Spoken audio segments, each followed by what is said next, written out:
This is why everyone hates Adobe. While they currently are trying to end the click to cancel rule that should make it easier to dispose of them, they're also just straight up price jacking their customers now as well. I always knew that Adobe was evil, but I could not have anticipated just how scummy they actually are. They make subscriptions easy to buy, but extremely difficult to cancel. I think I speak for everyone when I say screw Adobe. Screw these guys. Like, what do you mean you're discontinuing anime? Teen Titans Go, My Little Pony, Foster's Home for Imaginary Friends, Club Penguin, Total Drama, Smiling Friends, Mucha Lucha. These and many more were made with Adobe Animate. But with the announcement of the discontinuation, creators are forced elsewhere. I'm done with Adobe. What Adobe is doing is one of the most anti-consumer, anti-creator thing that I have ever seen done from a company. But guess what?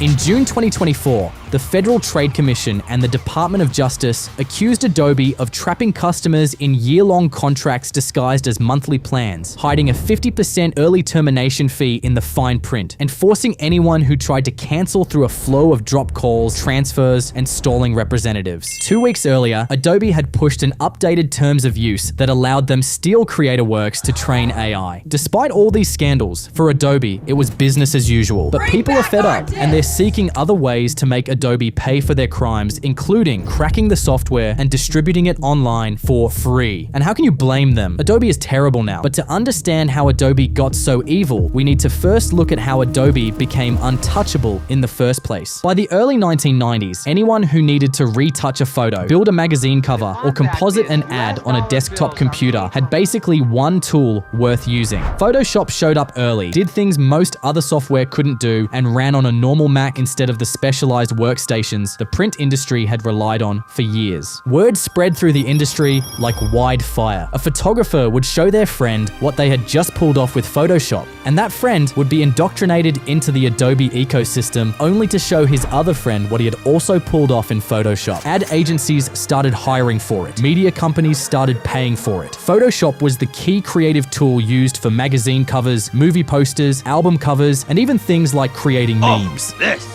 This is beautiful. The rest of Adobe's catalog followed the same path. Illustrator did it for vector art. Premiere and After Effects did it for video and motion graphics. InDesign did it for layout. Each one won the professionals first, then turned its file format into the standard handoff for the work itself. By the end of the 2000s, Adobe was no longer competing for market share when most of the customers were already inside their ecosystem. But underneath this massive growth was a company eager for a big change. Is Adobe Creative Cloud worth the money? On May 6th, 2013, Adobe's CEO took the stage at its Max conference in Los Angeles and announced that Creative Suite 6 would be the last boxed version of its software it would ever sell. Going forward, Photoshop, Illustrator, Premiere, After Effects, InDesign, and the rest of the suite would only be available through Creative Cloud, a monthly subscription running around $50 per month. Unknown to them, this single decision to bundle all their products in one subscription would lead the company down a very dark path. But they actually had a good reason for this decision. Under the old model, a designer would have to save and pay around $2,500 for the Creative Suite Master Collection. The upfront capital was too great and discouraged potential customers and creatives from trying to fix that. Adobe's solution to fix that was to break the payments in a $50 monthly investment for their entire suite. But not everybody liked the idea. Over 50,000 people signed a change.org petition demanding that Adobe eliminate the mandatory Creative Cloud subscription. But it did nothing. Their own support forum was filled with longtime customers accusing the company of forcing them to rent their own tools. But they didn't cancel. In fact, by the end of 2013, Creative Cloud had already passed 3.4 million subscribers. Within a few years, recurring revenue from subscriptions had overtaken the old boxed software model. Adobe had made one key realization. Change was necessary if it benefited the company. And as long as that change grew revenue, upsetting customers was a price worth paying. What followed next was a string of questionable business decisions that would cause one of the biggest customer riots in business history.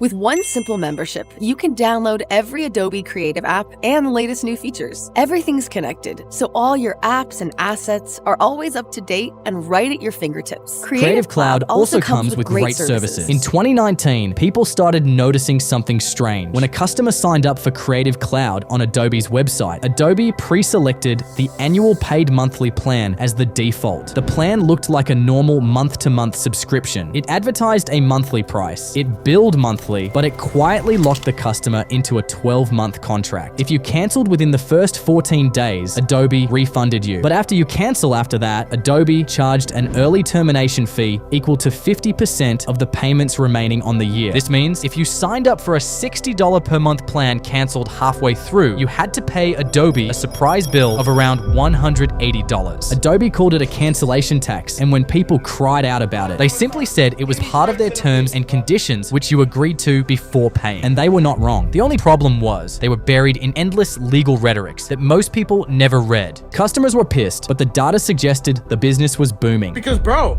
I tried to cancel Adobe Photoshop, a service that this guy pays for. Yeah, they wanted to charge me $88 to cancel it. What do you mean you want to charge me money to stop charging me money? In 2023, subscription revenue accounted for roughly $14.22 billion of Adobe's $19.41 billion in annual revenue. That's 94% of their total revenue. While they had issues with cancellation, their core product was still the best on the market, so people didn't leave. But that would all change in 2024 when Adobe released a statement that would betray the trust of millions of users forever.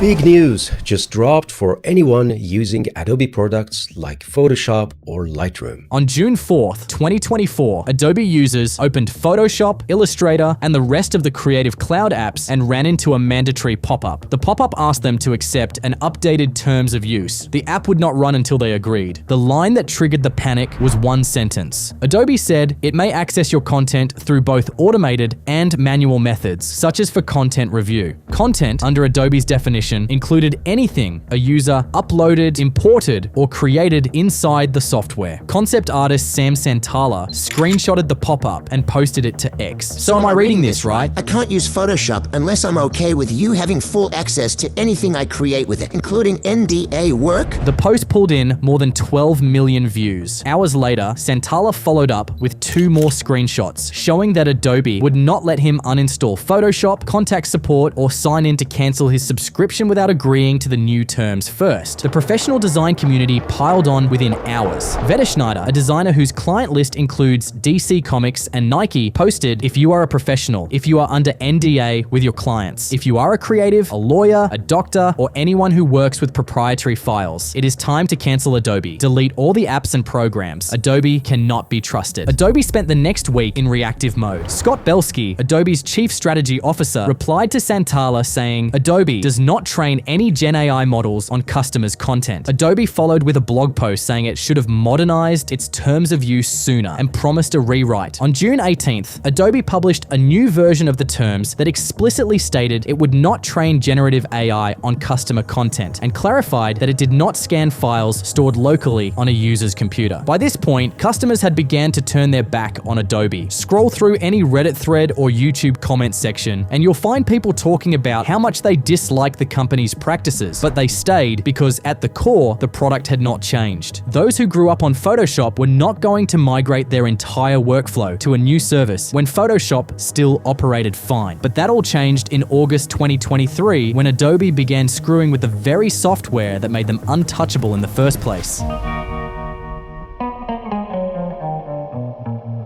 For years, Creative Cloud users had been quietly asking the same question in forums. Why did Photoshop feel heavier than it used to? Why did the computer take longer to boot after installing it? Why did it eat up so much CPU and RAM power in Task Manager? By 2025, a long-running Adobe community thread that had started in August 2023 was still collecting replies from users trying to figure out why Adobe kept 12 background processes running on their machines with every Creative Cloud app closed. The original poster on the thread had called the behavior more like a virus than like a carefully crafted software software tool. A separate thread kept going through 2025, with users calling Creative Cloud an absolute resource hog. When a volunteer community expert replied in the thread, his answer was that the background applications have their function and don't bother you, and that this was completely normal for a professional program. Inside the apps themselves, the story wasn't much better. One artist wrote that his Photoshop crashed just as he was about to finish a drawing after 5 hours of work, but Adobe's attention was visibly somewhere else. Adobe's new AI called Firefly. Starting in 2023, the company started going in a different direction, building its entire product narrative around generative AI. Firefly became the headline feature at Adobe Max. Generative fill got pushed into Photoshop, and Adobe spent millions promising a generative AI future. Users who simply wanted a fast, lighter, and less crash-prone Photoshop felt like they were forced to integrate the generative AI functionalities into their workflow. To add fuel to the fire, most of the AI tools Adobe spent millions of dollars building didn't even work as promised. Give it one prompt and it does another job entirely at the cost of ruining your original work itself. In June 2025, Adobe took the next logical step. It rebranded its main Creative Cloud All Apps subscription as Creative Cloud Pro, raised the monthly price from $60 to $70 to justify the AI features, and moved all existing subscribers to the more expensive plan. Check it out. The response from longtime users was not great. On Adobe's own community forum, one subscriber wrote that they had been paying 90 Canadian dollars per month for Creative Cloud for 7 years, well over $7,500 total, and Adobe was now asking them to pay more to generate AI video with Firefly. They called it a real slap in the face to loyal subscribers. The paid version of Adobe had quietly become the heavier, slower, and more intrusive version. The forced AI integration, expensive subscription, and unreliable apps caused customers to reach a breaking point. What happened next would be one of the greatest consumer revolts in history. So drastic, Adobe continues to pay the price up to this day.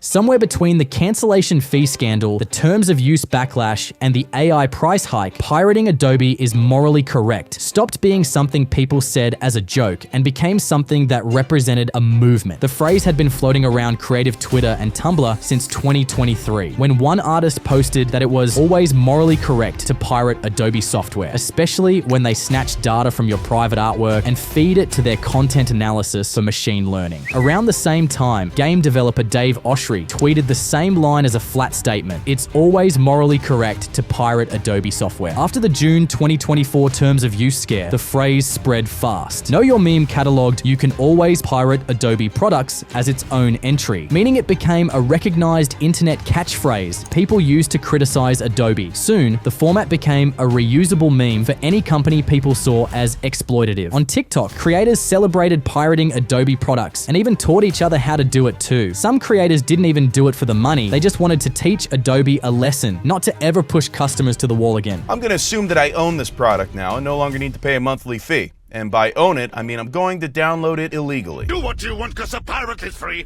You are a pirate. But here's the craziest part. Remember how I mentioned how Photoshop was slow, constantly crashing, and took a lot of CPU power? Apparently, users noticed that the pirated versions of the software they downloaded for free were more responsive, more faster, and took less RAM to run than your traditional $70 a month legal software. If you pirated Creative Suite 2, 3, or 4, you are better off than the people that actually paid for it.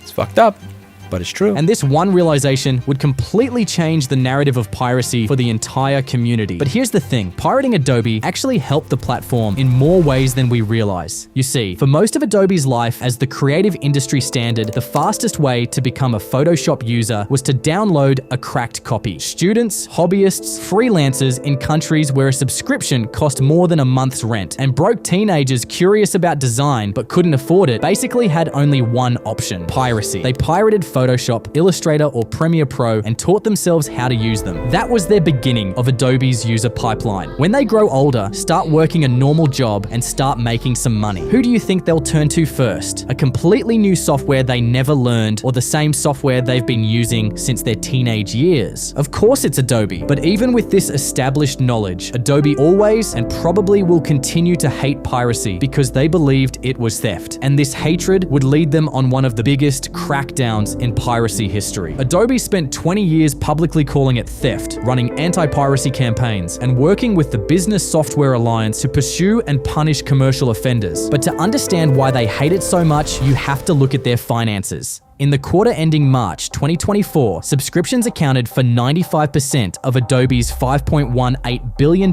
in quarterly revenue. This means anytime a user pirated their software, it decreased Adobe's predictable and safe income by a good margin, and the more pirates they got, the bigger the lost revenue. But you may be wondering how pirates are even considered as lost revenue. After all, they weren't paying monthly. They weren't upgrading to Creative Cloud Pro. They weren't buying Firefly Generative AI. They weren't feeding usage data into Adobe's product dashboards. And they weren't showing up in the quarterly subscriber counts. And that's exactly the reason, because they were still using the software for free. And for a company whose valuation depended heavily on recurring revenue and predictable subscriber growth, a user cracking Photoshop was a data point missing from the machine that mattered. So Adobe took the preventive measures. They cracked down on digital piracy by shifting to Creative Cloud, making the software now require internet connection to validate ownership. They partnered with global groups like the Business Software Alliance to track and prosecute prolific software hackers and illegal resellers, and launched campaigns to inform users of the security risks associated with pirating software. While Adobe was busy fighting piracy, apps like When did creating become complex? Costly? Corporate? Remember how you started? Creating for fun, for love. They blame the tools.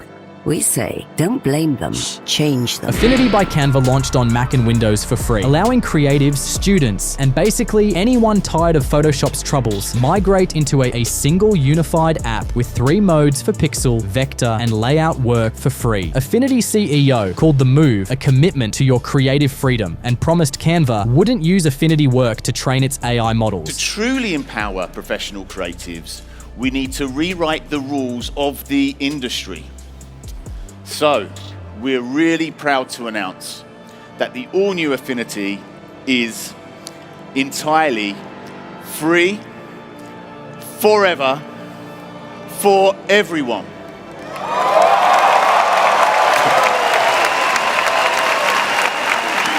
Oh yeah.